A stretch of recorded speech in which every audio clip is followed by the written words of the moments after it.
Hello guys, and kumusta po sa inyo lahat? So for today's video ay samahan niyo po ako magluto nitong ating chop suey at saka nitong ating fried pork chop. Ayan, para po sa aming lunch. Ayan. So, ayan na nga guys, at i-ready na natin yung ating mga sangkap na mga lulutuin. Ayan, napakasarap nitong ating ulam today. Ayan, syempre, the more na maraming gulay na makakain natin, much better po. So, ayan na nga yung ating chop suey dyan.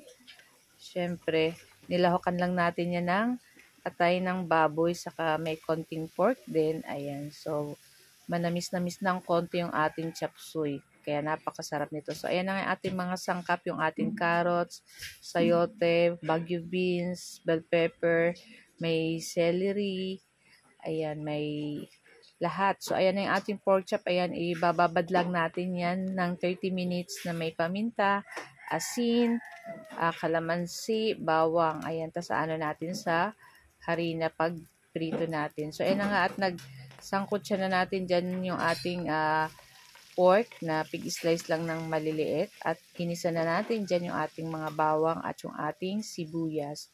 At naglagay pala ako dyan guys ng konting toyo para may lasa yung ating pork at yung ating bawang at sibuyas para talagang mabango na siya, nanonood na yung amoy niya. At after niya nilagay na natin dyan yung ating syempre hinugasan na atay ng baboy. Ayan, at i-mix-mix na natin yan. Halu-haluin na natin yan dyan guys habang nagpiprito na rin tayo ng ating pork chop dyan. So ayan na nga at inuna kong nilagay dyan yung ating carrots kasi yan yung ating medyo matagal-tagal maluto, kaya yan yung ating inunang nilagay dyan. And after nyan, mga ilang minuto, ilalagay na rin natin dyan yung ating bagu beans, saka yung ating sayote, at yung ating tangkay ng ating celery.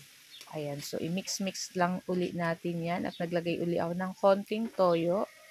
Ayan, para may lasa na, at naglagay ako ng sugar, ayan, konti lang para balance po yung lasa ng ating gulay na chop suey dyan. So, ayan na nga. At after nyan dyan guys, ilagay na natin yung ating repolyo, ayan. Medyo marami-rami yung ating repolyo dyan. Naku, napakasarap nito guys, para ka na rin kumain ito sa labas pag ganito yung ulam mo. So, kayo po ba guys, ano pong ulam nyo today? And naglagay na rin ako dyan ng ating inunaw na cornstarch para pampalapot dyan sa ating chop suey.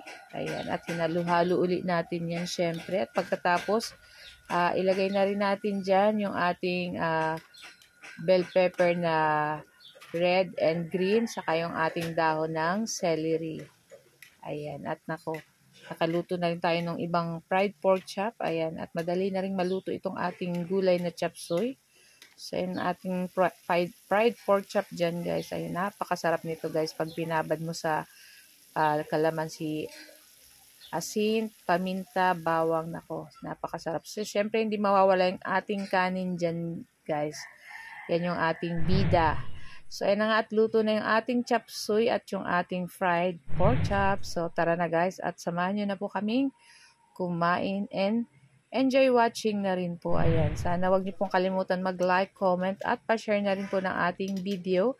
Ayan, sa lahat po pala ng mga ating nagsusupport sa Mamshi and Three Sons. Maraming salamat po. Thank you for watching and see our next video again. Ciao!